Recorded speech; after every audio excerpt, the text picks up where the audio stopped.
welcome you to this peer-to-peer session, VCE Theatre Studies monologue. I'd like to thank Katie Warner and Arts Centre Melbourne for organising this. And I know Katie's here, she's lurking in the background, but she's done all the work to make this happen.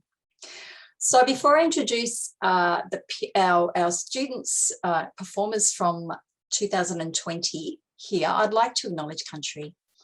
So in doing so, we acknowledge all First Nations people of this land, and we celebrate and we honour their enduring connection to country, to knowledge and to story. And we pay our respects to all elders past, present, future, as we actively work towards a shared future. Today, I'm zooming in from Bunurong country near the Dirimet-Whelan gathering place, which is a significant place for First Nations people near where I live. So this session focuses on VCE Theatre Studies as experienced by 3 2020 students who were invited to perform at the VCAA's top class at the Arts Centre Melbourne this year. So I'm going to introduce them by name now and ask them to just turn on their mic so that they can say hello. So Tom Jenkins. Hi, everyone. Liam Collins. Hi, how you going? And Pascal Fester. Hi. Thanks. So this is going to be an opportunity to hear from Tom, Liam and Pascal, whose monologues were featured. The session is also an opportunity for you, VCE Theatre students of 2021, to ask questions of those who, this time last year, were standing in your shoes and they were poised, ready to leap into this very task. My role is going to be as facilitator and to keep the session to time. The key people are our 3 performers and also you. A couple of performers have also agreed to present a mini moment from their monologue, and we'll invite you to look carefully at that as they set the scene. And if you're watching this from the future, because it is being recorded, we say welcome as well. Those who are attending in person, if you can just remain with your cameras off and your mics off, that's fine. But during the session, feel very free to post questions in the chat to our performers. And now let's get going. So in opening and setting the scene for this session, I'm going to ask Tom, who in 2020 chose the monologue of Tomo from Private Peaceful. So he's going to present a moment of that for us right now. Thanks, Tom. No worries. Make sure I'm still in frame. Okay, awesome. So where I'm going from is where the Sergeant Major gets up in the recount from Tomo, and he is at a rally, essentially. Ladies and gentlemen, boys and girls, I shan't beat about the bush. I shan't tell you it's all tickety-boo out there in France. The Germans are out there. It's no picnic. It's an hard slog. There's only one question you need to ask yourself about this war. Who would you rather see marching through your streets, us lot or the Hun? Because mark my words, ladies and gentlemen, if we don't stop them out there in France, the Germans will be here, right here, on your doorstep. They'll come marching through, burning your houses down, violating your women, killing your children. We've beaten brave little Belgium, swallowed her up in one go. By now, they've taken a fair slice of France too. Unless we beat them at their own game, well, they'll gobble us up as well.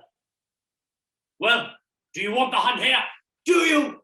No, came the shout, and I was shouting along with them. Thank you.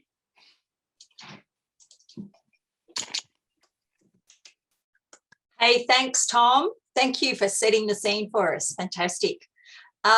Now let's see a small segment from Liam. And Liam last year chose the character of Frank from the play Faith Healer by Brian Field. So over to you, Liam. Thanks, Meg. So I'm just going to do a bit this towards the start, where basically Frank's recounting some of his life events that have happened over his faith healing journey. So.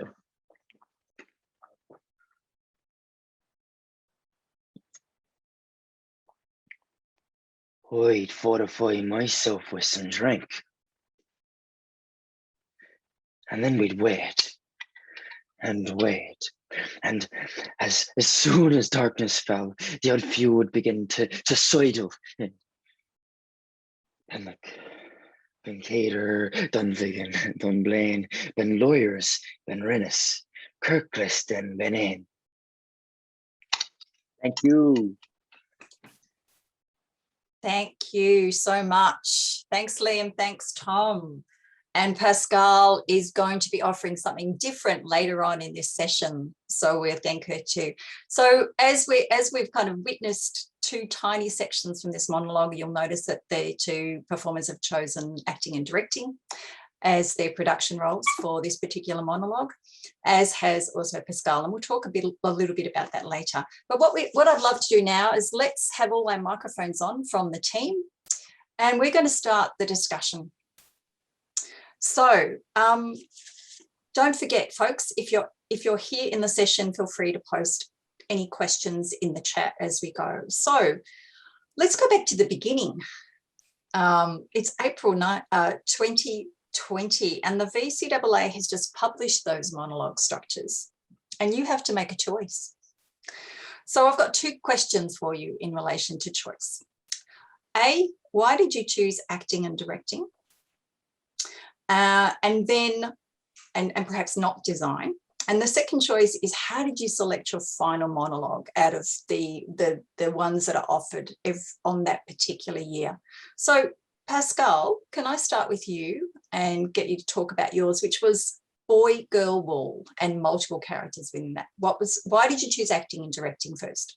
I think I have similar answers to both questions. And the reason is that during that time of the end of the year, it's all about making things more efficient for yourself. You're so under pressure. You have so many exams, so many SACs that you're doing, that it's really about, for me, it was about playing to my strengths. So I chose acting and directing because I love acting. I'm at the VCA now, and that's something that I'm really passionate about. If you're passionate about something, the panel of judges will see that when you perform. So again, it'll just give you better marks. Your whole attitude will change to when you're kind of in that devising process, even creating and finessing your work. And then in choosing my monologue was very physical. It was high fast. And again, it was playing to my strengths. I love having a good time when I perform. And that was really that was what was going through my mind. If I wanted to enjoy my time in this devising process and use the advantage of being a goofball really with my monologue, so that I could have fun and I could enjoy it as much as, creating it. Great, thanks, Pascal. What about you, Tom? How did you choose Tomo from Private Peaceful?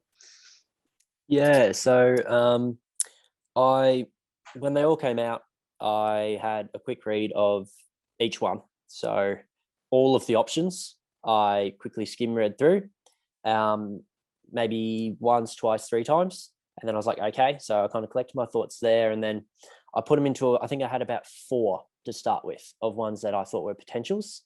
And I kind of went into a little deeper from those 4. I annotated ideas, initial ideas, concepts, themes that I was thinking. And then when I gravitated more towards Tomo from Private Peaceful, I actually read the entire script from start to finish before making any more informed judgments. And then after I read the script of that, I was so sold that I just felt like this is the one I have to go with. And I felt like it just resonated with me. And I feel like that feeling, I was just like, and then I was just like bursting with ideas as soon as I finished. And I was like, okay, this is definitely the one. Fantastic. So Liam, you chose acting and directing as well. Do you want to tell us a little bit about your choice? I think I'll just reiterate everything that Pascal mentioned before. Basically, I just played to my strengths. I knew that acting and directing was the thing that I was better at in relation to, as opposed to design. And I knew as well that my class, I was in a small class of 6 of us, and they were also all choosing acting and directing. So it made it easier, I think. We could all focus on doing that together. And then choosing my monologue itself, I knew that my certain skill set when it came to acting would have been more towards the naturalistic, more subtle sort of acting, as opposed to those other really out there characters. So yeah. Great, thank you. Can I check with you too? This is not a question I've asked you, but I'm interested. Did you all do units 1 and 2 as well, leading into theatre studies unit 3 and 4? Okay, yeah. So that's good to know. So you will have encountered the course prior to having to make these choices, which may or may not be important. Okay, so the next question is, and I'm going to throw it to you, Liam, on this one as well, is how did you begin the process of rehearsing and working on your monologue? Was there a point where you just say you've chosen it, then what happened? Yeah, so I chose the monologue. I guess my first point of call was read the script. I'd sort of had a bit of a look at it before I even chose it, but then I would read it through the first time, and then a second time I begin annotating the script, sort of coming up with these different themes and ideas, and I guess getting an idea of what it was all about. And then I'd sort of get into the dramaturgical research aspect sort of things, where I'd look at the playwright, the influences behind it, the theatre styles, different themes and ideas, as I mentioned, all of that sort of background context information that you need to know to be able to make an informed interpretation of it. And then I guess once I collated all that material and had a fair idea, I would look at my character in particular, and formulate my sense of character for Frank. And then I'd get on my feet and I'd sort of try some different things, work on my voice and my movement, and sort of went from there. Yeah, and you made a choice to use an accent. It's an Irish character, very much located in Ireland, which is very much that playwright's work, and really culturally Irish. You don't have to use an accent when you do this, but you chose to. Why did you make that choice? I think, as I mentioned before, I think it was something that I could do, and as Pascal mentioned, it just play to your strengths. If it's maybe something that's going to set you aside from the rest of the people doing that same monologue who can't do the accent, for instance, then that's probably going to be a good thing. Yeah. Thanks, Liam. I'm going to move on, team. So I'm going to now go, you've got a process. You've begun, you've chosen your monologue. Did you, in terms of, and you've talked about annotation and annotating the script, a really important process, conducting the dramaturgy, the research. What about recording the actual process of putting it on the floor? Have you got some tips for students of 2021 about how you might have done that? So I've got you down, Tom, to answer that, but I'm happy to hear from Michaela. Oh, sorry, not Michaela. I beg your pardon, Pascal. From Pascal about that as well. So Tom, let's go to you first. Did you have a way of recording your process? Yeah, so my parents are really, really good, and my drama teacher was also, well, my theatre studies teacher was also always happy to record. And the thing I found best about that was, one, you're not having to try and figure out the location of the camera, which is going to get all of your use of space in there, because it can actually follow you around. And two, because the feedback's readily available as soon as you press pause on the video. So yeah, once you finish the video, you can listen to the feedback, and then you can watch the video again, and then review what you did and what things you like, because it's such a different experience to what you may think it's like performing it to watching it as like an audience member from your phone or your laptop. So yeah, I just always use my parents or my teacher, whoever was really there when I wanted to record it. Great. What about you, Pascal? Yeah, similar to Tom, I filmed throughout the process of devising my theatre studies solo. It was never really a point of reflection. It was never I didn't film myself in order to review my work. It was more about the timing for me. I knew that because in theatre studies, you also have to have your statement of intention within that 8 minutes. That was really what it was about for me. So, and remembering actually my ideas that I'd come up with when I just decided to get up one night and devise one line, because I thought that could be interesting to play with and get on my feet and see how that works. I found that recording myself was really useful in just quickly looking back and being like, oh, okay, I did that. I can move on from there. That took me 20 seconds. Okay, can that fit in with my next line? It was definitely a sense of practicality rather than reviewing the entire process. The filming near the end, where we were getting close to the examination day, I definitely was filming myself, and that timing was super important to me. So in terms of recording, it was either just timing myself or filming myself in order to remember my ideas. So yeah, it's really pivotal. That's great to hear. And I also, different monologues ask different things of you. And I, the comment we made before about playing multiple characters, your monologue required you to play multiple characters. So did that influence the recording aspect of it for you? Not really, because I knew that the finessing of characters and the finessing of characters and character changes and that speed and that tempo, I'd be able to work on myself. I knew that was the details needed to come at the later stages of devising, so that filming didn't really impact it. It was more the characters kind of came into fruition near the end, and that detail was there. Great. It didn't really affect the recording, no. It sounds like all three of you found that an interesting process, and I guess COVID might have made it even more necessary last year for you. But what can we keep from that time? That sounds like it's good. So Liam, can you challenges to this task? What were some of the challenges that you encountered in putting your monologue on the floor and getting? So I think for me, we got our monologue maybe close to this time, maybe May last year, and it's a long process. Like, it's literally months before your end of year examination. And I think the challenge for me was being able to plan it out so that I was able to maybe do my research before a particular date, and then begin learning all my lines before a particular date instead of just leaving it all to the end. And I guess the way that I sort of figured or overcame that challenge was just to set goals for myself. I'd say, like, okay, by the end of this week, I want to learn this much of the script, or by the end of this week, I want to finish researching Brian Friel, the playwright. And sort of by setting these goals, you can gradually knock stuff off. But I guess the big challenge, obviously, for us last year was COVID.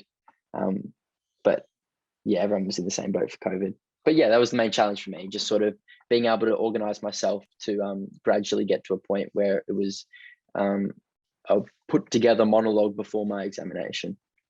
Great. We'll come to another question in relation to that in a minute. But Tom, did you have any challenges that, and picking up on from what Liam said about it's quite a long time to sit with one thing? Yeah, I think it's important to pace yourself, as Liam said, because you don't want to get to the point where you're really, really happy with it, and then it gets to a point where not interest, but that that spark kind of wanes a little, and so you really want to push yourself to getting to the examination date where it's at its fullest, and you're kind of the most excited about performing it around that time anyway. So I took like Liam, I started with research, but I didn't actually set goals like Liam did. I just kind of was like, okay, this is it. This is when the examination date is, and I just kind of took it step by step without really kind of concentrating on I need this done by this time. I just kind of went through the script and then annotated heaps and heaps. My annotations were like all over the page, and then slowly I just tried to work them in bit by bit. And then I would just always, after each time, I would either record myself or get a friend. I would just work on 3 steps that I wanted to incorporate for the next time until I performed again.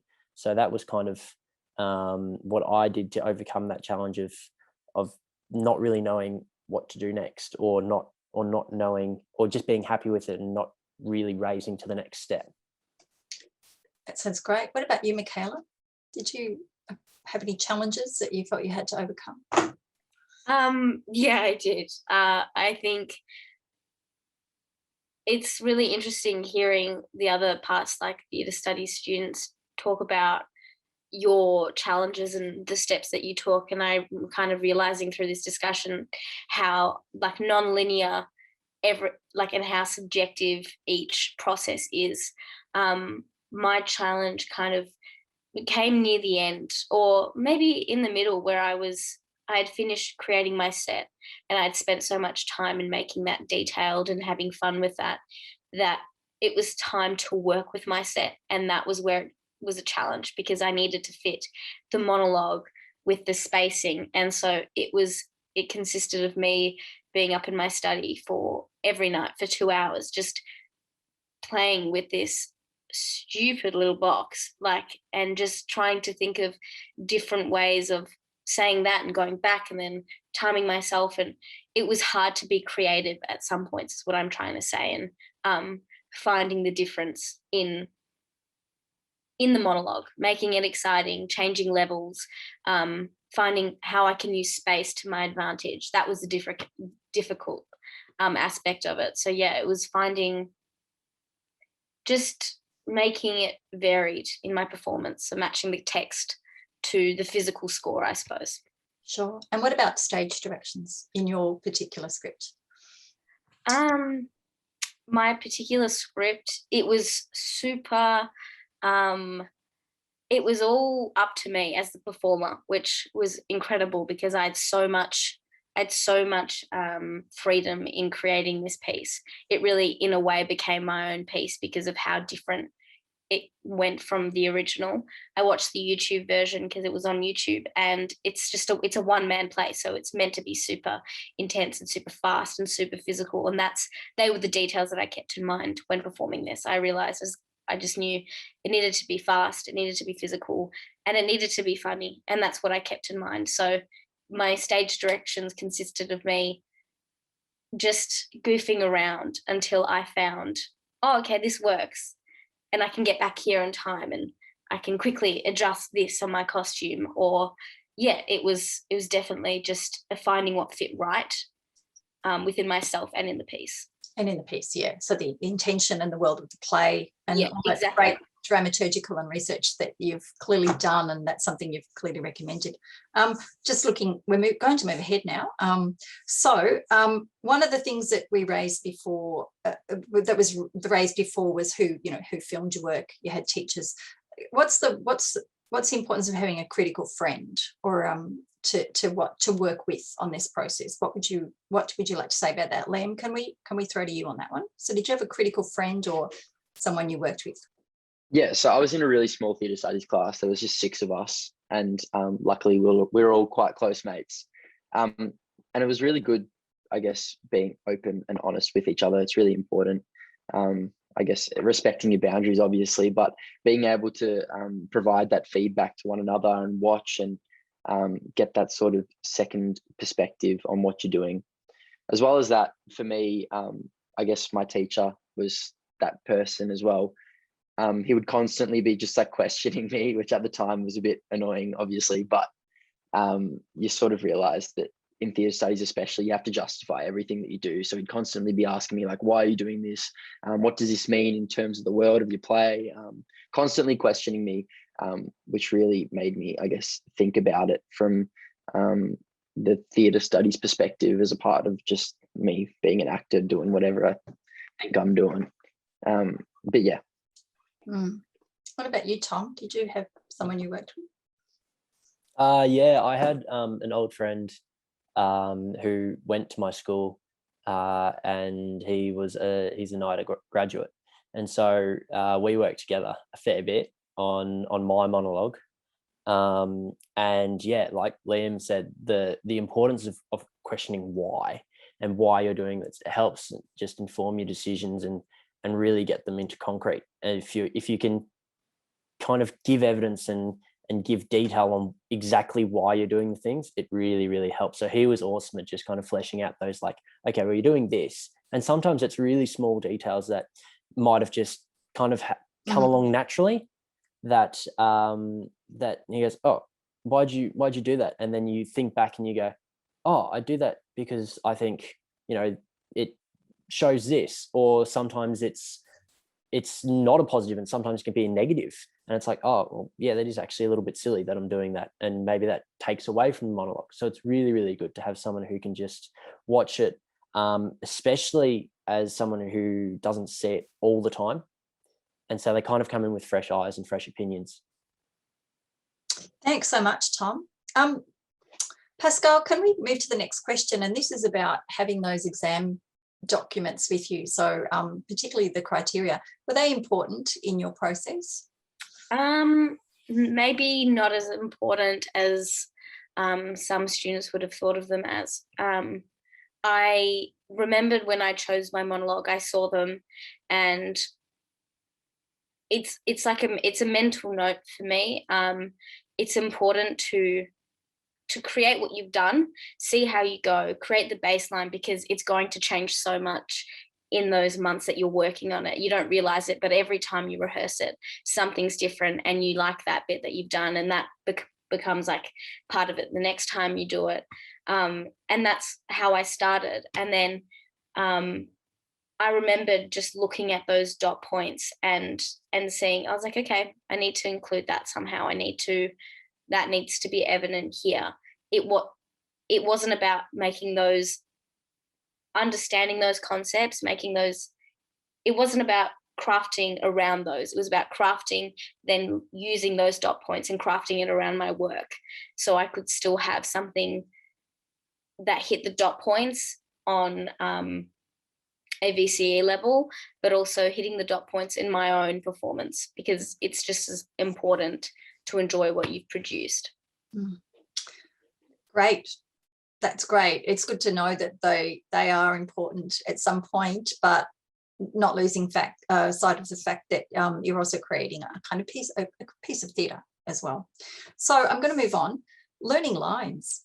Who's got some tips for learning lines? And anyone can jump in here on this one, because you have to learn it. You can't read it and you can't be prompted. So who's got some tips on learning lines? Tom. Yeah, so I mean, obviously it's approximately 6 minutes long. It's a big workload, and so I think the key is to not get caught up on how daunting the task may look, and it's just to go, okay, little by little. Just, I mean, for me, what I did was I started from the start, and when I was, in the process of learning my lines, I would just go, okay, start and get to about there, and then I'd go, so maybe it was 4 lines, and I'd be like, okay, there's pretty good. I want to get that off by heart. And so I'd learn that. And then once I was really, really happy that I could get it every time, go into the next 4 lines, and then the next 4 lines after that, and making sure that each time it was perfect every time. So to not try and learn a little bit and then jump a bit and then realize that you've kind of, in the process of jumping too fast, you've lost the earlier bit. I think it's really good to kind of start from the start and end fully. Okay. What about you, Liam? You got any tips? I completely agree with Tom. I think I did something very similar, where I just sort of, as I mentioned before, my setting goals, I would literally go, all right, I'm learning up to here today, and then by next week I want to double that and work on the next bit. It seems really repetitive and monotonous, and it sometimes very annoying, but the only way that I could learn them was just by repeating it over and over and over again and slowly building on that. So yeah. Pascal, yours was a very physical piece. Did that help perhaps with learning lines? I suppose, yeah. It was a bit of what Tom was mentioning, and just reading the actual play. I found that when I had an understanding of the context, it was much easier to get down the lines and put meaning to what they're saying. You can read lines and it just be a really placid process, and you have no idea what it means. And then when you have movement and context to that, all of a sudden the words have meaning and it's detailed for you. I was definitely the same as Tom though as well, and Liam, starting off with, what I do was a character each, because the piece was so stagnant in the character. So it'd be one character, massive monologue, second character, massive monologue. It would kind of start off with, okay, learning that character on first day, second character the next day, third character the next day, and then I'd repeat that all in a loop. So then I'd go 1, 2, 3, learnt, and then I'd go, and then I learned the fourth one, 1, 2, 3, 4, learnt, and I just keep doing that. And that really helped me, because then you get into the flow of saying the entire piece in a full kind of go. I definitely recommend to any VCA students to the lines, learn the lines straight away. And then you can start to play and you can start to add meaning to them. Just start learning the lines. The quicker you start, the easier the process is. Great, thank you. Did any of you recontextualize your monologue? So we had Private Peaceful, which is set in the First World War. We had Frank from, oh gosh, remind me, the play? Faith Healer. Thank you, which is set in, roughly between 50s and 60s in Ireland. And we had Boy Go Well, which is kind of contemporary-ish Queensland. Anyone recontextualise to another time or period or anything like that? Did you, Michaela? Oh, gosh, I'm so bad tonight. I'm too tired. I beg your pardon, Pascal. No, it's a Wednesday. Yeah, I did. A very small recontextualization. I just, in the play, it's Sydney to Melbourne. Sydney to Brisbane, sorry. There was 2 locations. And on the set piece that I painted, I did Sydney to Melbourne. And the only reason why I chose Melbourne was to make it, I guess, make the audience feel more connected, empathise with the piece a bit more. So that was really about hitting the elements of theatre composition. That's what it was for me. That small little adjustment was something that I ticked a box in the solo, I suppose, and it makes it more, it just helps the audience understand more, makes it more relevant for the audience, Sure. But still Australia and still... Yeah, still Australia, only just a small... Sure. House. Great, thank you. Okay, so we've heard a little bit from you, Michaela, about finding these different characters, yeah? And Tom, I'd like to know, you presented the Sergeant Major, who is not kind of the main character telling that story. So, and there is another character who appears, which is the old kind of haggy woman. How did you go about establishing those different characters? Because, Tomo is about your age, really, isn't he? Yeah, so Tomo's 16, 17, which was, what I was at the time. But I think this was the most fun I had with my monologue, was getting the characters, because I generally before then was more of a kind of comedic, heightened, like Pascal, like heightened fast, that kind of comedic physical work. So what I did was I was like, okay, so I need to show contrast in these characters. So I thought the best way to do this was to have them on just complete juxtaposition levels. So I had levels to start with. So I thought, okay, Sergeant Major, he's got a rank. He's quite high up in the army. So he is probably proud and boastful. And so he stands up straight, he puffs out his chest. And then I even had a little trick of just being like, okay, let's embody an animal with the Sergeant Major. So I chose the rooster. So I kind of was like, okay, let's take on some traits of the rooster. And then with the old lady, I thought, okay, well, she's old. I think it even says toothless old lady. So I was like, okay, she's very wizened. She's quite ancient. So I said she was hunched over. She had a crooked pointed finger, which was in the script. And so I just kind of took all those little hints from the script and just made sure that each person was like completely different to each other person, which proved difficult at times. But yeah, it was so fun and just super interesting to really dive into those characters and come up with their own stories. Thank you. So using your acting skills and thinking and directorially there as well, which is kind of the critical part of what you've chosen. Just Liam, with you had the one character, Frank from Faith Healer, who's kind of the one perspective. How was that challenging? Just kind of staying in that character, and particularly he's a much older person than you. So how did you find your character? Yeah, at first it was pretty difficult to sort of get in this mindset of Frank because seemingly we're so different. But I think by the end of the whole process, he's like became a second part of me. And there was even like little subtle things where I was able to associate with him on certain levels. But I think playing one character, I just sort of felt like I really got to know him really well and invest my time in sort of understanding him and his motivations. And that sort of allowed me to be him, I guess. Yeah. Great, thanks. Next question is about the design, other design areas, and that you utilised in your monologue performance for the examination, and then ultimately top class. So Pascal, you hinted that you had a box. Do you want to tell us a little bit about some of the design areas that you also integrated into your performance? Yeah, even though I took the role of the director and the actor, I also had a lot of fun playing with my set.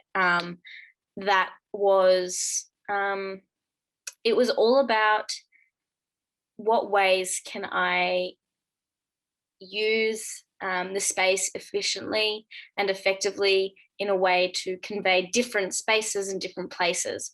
So on the, I had this kind of concept of a box because in the actual performance, the original performance, there was, the actor uses a chair, and that chair was, there was a chair, there was a whiteboard, and there was like a little box full of like all these puppets. And I thought, okay, well, I can't do that. I don't have enough time. You know, that's a lot to think about. And I don't really like that idea of having to be around all these different kind of set pieces. I really want to work with one place. And so I came up with this idea of the box and sock puppets coming out of like a box. And I used the different faces of the box to represent different places. And with that, I could move the box physically and have a new scene set up. So when I would transform character, that would have indicated the box to move as well. And that would be a new face, a new picture, a new image, representing a new place, time, period, an era. And with that, I could really have fun with the space and work with, you know, the imagination, and let the audience decide where things were as well. So yeah, it was about creating different spaces just with one small image, and how that could, even colors as well. So playing with colors and playing with contrast, and how a contrasting color to like black and white, how that can be a completely different space and a place. And yeah. Great, thank you. Sound. I think both Liam and Tom, did you both have sound design? And Tom, do you want to talk about your sound design first? Because I know that you did make that choice.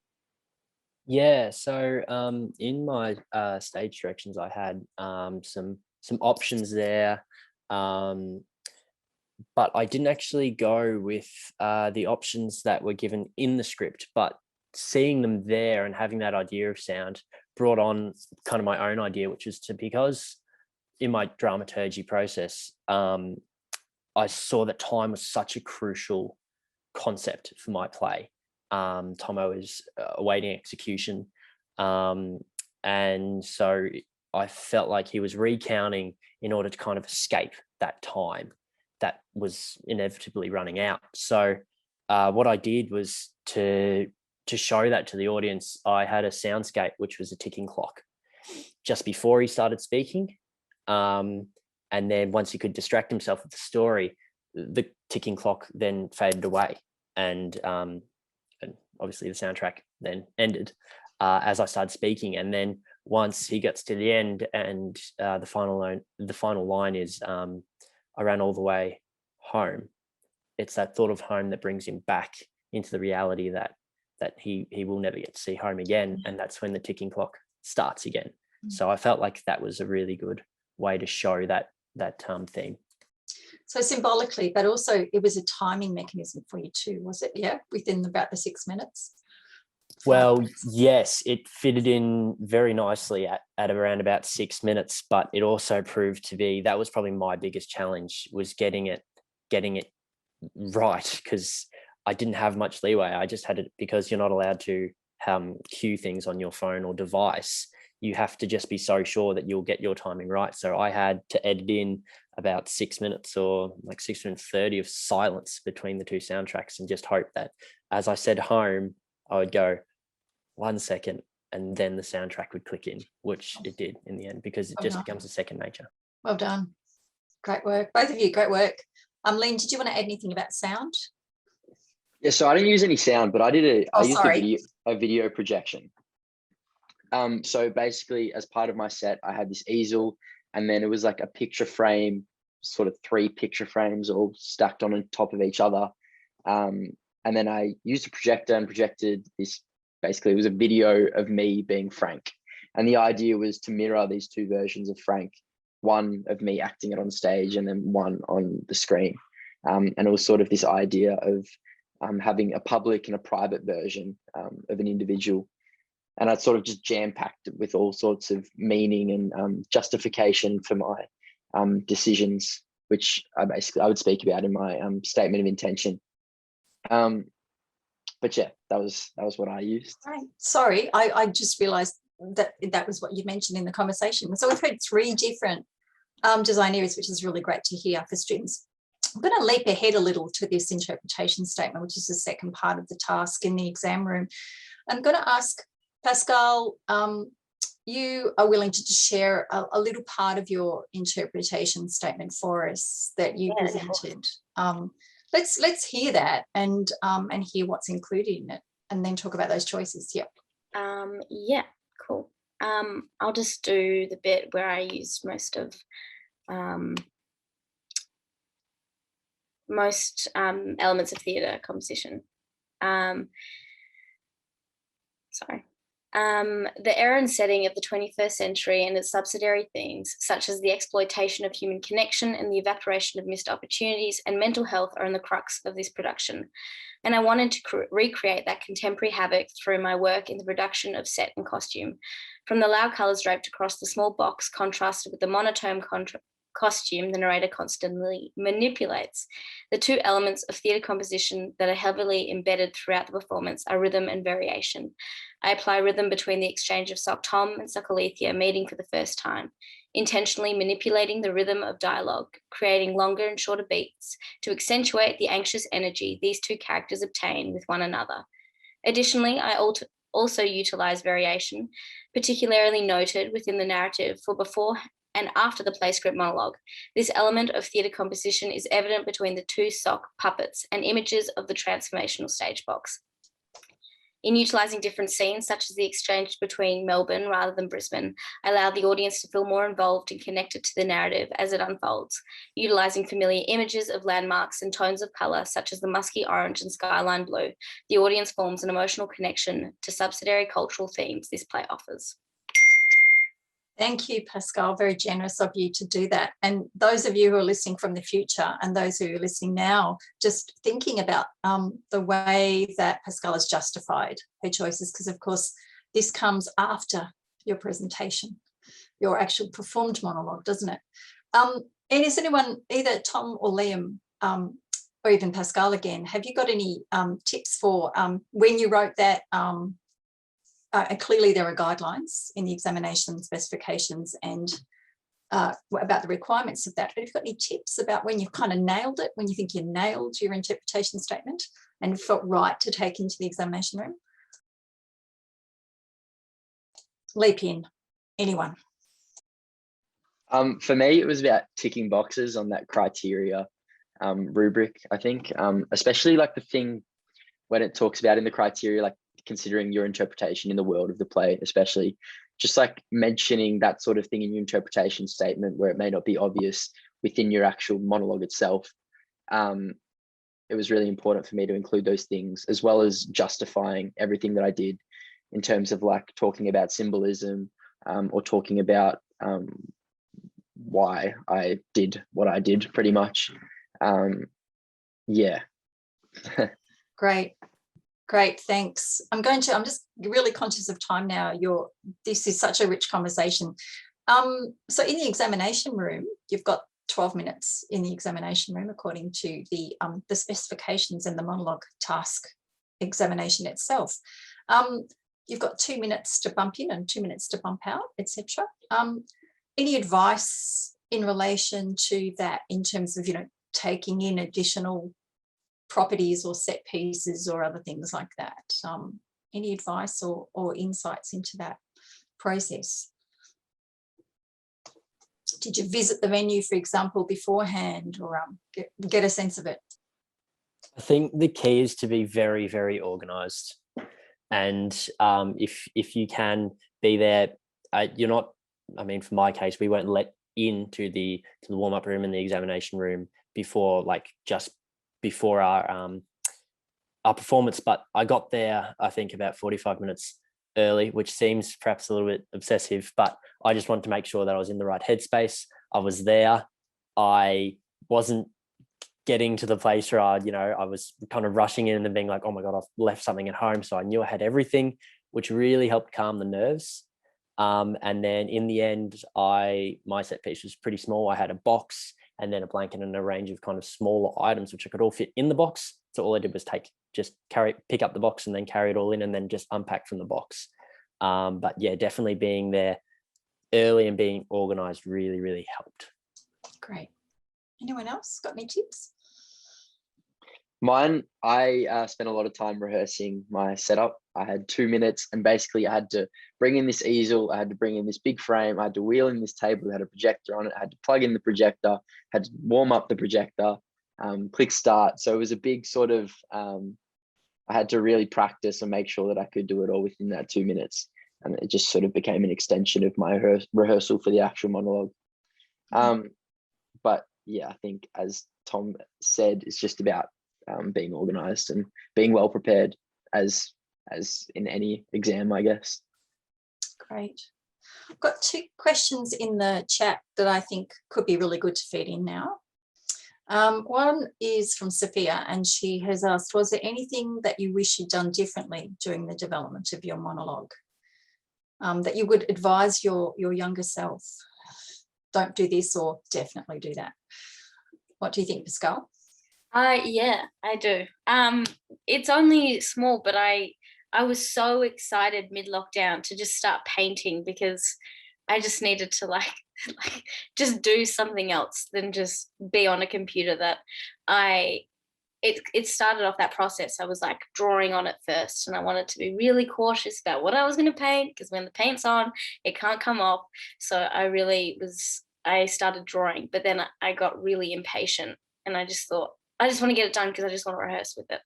I wish that I had just taken my time when it comes to properties and sets like that. So that's probably something that I would have changed, because I could have put a bit more detail in it and executed it in a more better fashion. And I think, yeah, just learn your lines quick, but take your time with how you want your set to look in your costume, because that stuff really matters to the assessors, and they all take into account what you've brought into that room. So make sure everything that you decide to put in your performance is meaningful. Great, thank you. What about you, Tom or Liam? What might you tell your younger self? I think for me, I think sometimes I got too much into a state where I was in the mindset of a theatre studies student wanting a good grade, whereas in hindsight, I think I would have enjoyed it a lot more if I just relaxed and just did the work that I thought I would enjoy the most, and just enjoyed the whole process, I guess. Yeah. Great. I know that, what about you, Tom? Is there any specific advice that you would give yourself now? One thing sorry.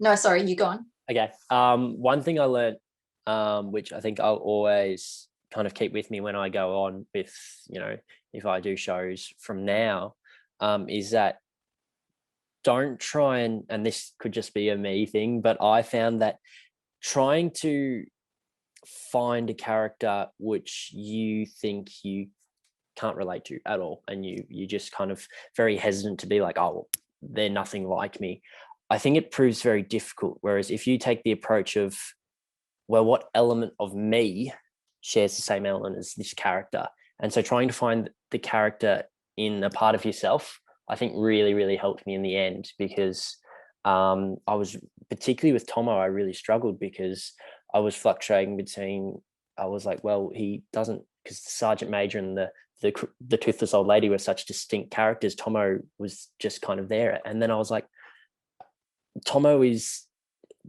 very like, I just put myself in Tomo's shoes and I was like, act exactly how you would act if you were awaiting execution as an underage soldier.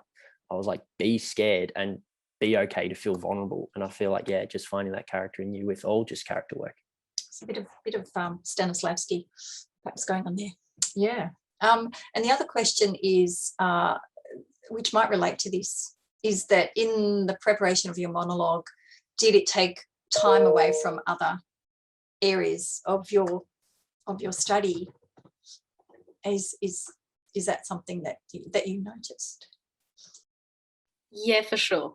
I really like that time of the end. That end of the year was just, it was an era in itself. Like, it was just peak lockdown, peak stress, peak being so worried about, the English exam first and stuff like that. I definitely do think it can. It just depends how efficiently you can complete everything. If you stick to what Liam did per se and have checkpoints, you probably would, it probably wouldn't stress you out as much. But if you want to have fun and make sure that you get everything done, then it probably will take up a lot of your time.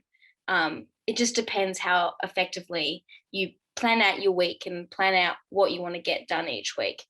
If you start quicker or sooner, you'll find that you may be touching it once a week or twice a week, maybe 2 months before the actual solo, physically working on it, because you can trust yourself that you've done all the hard work beforehand. So it's really subjective. I think it's how you plan your weeks out in that whole time period.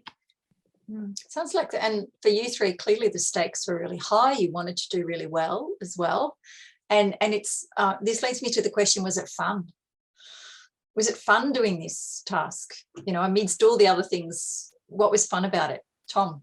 Yeah, I was gonna add on to Pascal's point there is, yes, it can be overwhelming and it can be very time consuming, but I think also it's a breath of fresh air. If you're doing like other subjects which aren't in the arts realm, I think it definitely, that being so creative and being free is awesome. And I definitely had so much fun, particularly with the monologue, just being crazy and having all of these ideas that were all kind of mine and up for the taking. Like, there wasn't a right or wrong answer, in the sense that, in my view, I was like, I can go anywhere with this. And so just, yeah, having that freedom and, having those just waves of inspiration were heaps of fun. Liam, let's ask this final question now. We'll start with you. What have been the benefits of studying, and I know, Pascal, you've done drama as well. What are the benefits of studying BCE drama and theatre studies, thinking back through that time, but also even, what would you advise? What would you say to the 2021 students about it? Liam, would you like to start? Yeah, so I think when in year 11, when I decided that I wanted to do 1-2 theatre and then go on to do 3-4, I was sort of a student who, at the time, I knew that maybe my career goals didn't align with the performing arts. I sort of had interests elsewhere. But I think I sat down with my teacher, or my teacher actually had a conversation with the whole class. And he went through this article talking about the employability skills that theatre studies, the skills in theatre studies that are really employable. And basically things like working in a team, being creative and innovative. And anyway, I ended up sticking with it. And now I'm in university doing stuff that has nothing to do with theatre studies, or seemingly has nothing to do with theatre studies. But these skills that I've learned from working collaboratively with my classmates, taking risks, being creative, being able to evaluate the work that I'm doing, they're sort of things that are really invaluable in any sort of career or path that you follow after high school. So yeah. Great endorsement. What about you, Pascal or Tom? Yeah, I mean, I did drama and theatre studies in year 12, and they're completely different. They're completely different subjects, and they've taught me really different things. In terms of, yeah, I think theatre studies, if this is, let's say if you want to do a career path like Liam, or if you want to be in the arts or whatever, the arts are going to help you no matter what, with your confidence, with the way that you handle relationships. It's all about like networking in the arts, and you can learn that kind of facade of, you know, meeting people. But also in theatre studies, you learn about the importance of really digesting a monologue, the meaning, the history, the contexts, and that's really beneficial if you want to go into the arts, because they want to see, you know, an artist, an actor who is detailed in their work, someone who thinks about every detail in the monologue and what that might have an impact on. So I would say theatre studies was way different to drama. You know, drama is very much be creative and have fun, and let loose a little bit. Don't overthink what you've done. But the analysis is really beneficial because you get to creatively think and reflect on your practice, which is really beneficial in an office setting. Yeah, Life. and life. Yeah, Yeah. absolutely. Thank you. And Tom, did you have something else that you wanted to add? Because we're nearly out of time, but we should certainly have time for you to add something if you'd like to. Yeah, I'd just like to reiterate what Pascal and Liam said. Like, it is, and particularly with Liam, like, you may not think that if you aren't choosing to follow on with arts, you know, majorly, it does surprise you when it actually comes up in just even everyday kind of scenarios. And yeah, it does teach you heaps of really, really important skills that some people may not have the opportunity to learn. Great. Thank you so much. I've just posted in the chat if anyone has any more questions from those present. Otherwise, well, I would like to thank Tom, Pascal and Liam. I'd like to thank you so much for being here today. Congratulations on reaching top class. It's great to hear endorsement of the arts, because I think we all need to hear that at the moment as well. But also, I think this will sit as a great resource for the class of 2021 who are coming into theatre studies when everything drops in April, May, or whenever it drops. I'd like to thank Katie Warner and the Arts Centre for making this possible. And for future people out there, we hope you enjoy this. Good luck, Tom and Liam and Pascal, with your pursuits, and thanks for being great performers, but also great advocates for the work that you've done. And thank you people for being here tonight. Thanks, Meg. See ya. See ya.